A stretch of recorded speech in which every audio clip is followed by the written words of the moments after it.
घर में बैठकर आदमियों को समझ में आ रहा है कि कैसे जो देश में राजनीति हो रही है उससे लोकतंत्र खतरे में है।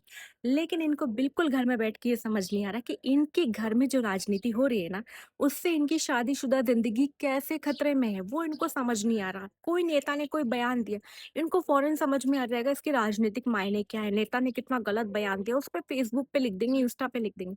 लेकिन इनकी वाइफ के खिलाफ जो घर में बयानबाजी होती है, उस पे ये चुप है, इनोसेंट बन के बैठे हुए हैं। वाइफ को समझा रहे, अरे ये तो मज़ाक में ही बोल दिया होगा दीदी ने, भाभी ने, मम्मी ने।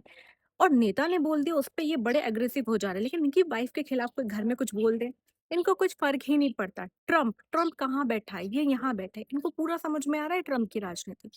घर में बैठ के घर की राजनीति समझ नहीं आ रही है कि इनके घर में इनकी वाइफ के खिलाफ क्या राजनीति हो रही है। उसको ये हँसी में टाल जा रहे हैं। दुनिया में हैकिंग हो रही है ईवीएम की। भैया देश में, पूरे देश में ईवीएम हैकिंग चल रही है। उस पे ये बोलेंगे अरे ये हो रहा है, वो हो रहा है, चुनाव आयोग ने ये किया, वो किया।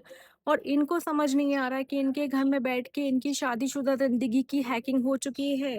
ज़िंदगी बर्बाद हो रही है, इनको नहीं समझ में आ रहा है। पूरी दुनिया की राजनीतिक समझ है इनको, लेकिन इनके घर की राजनीति इनको नहीं समझ आती है।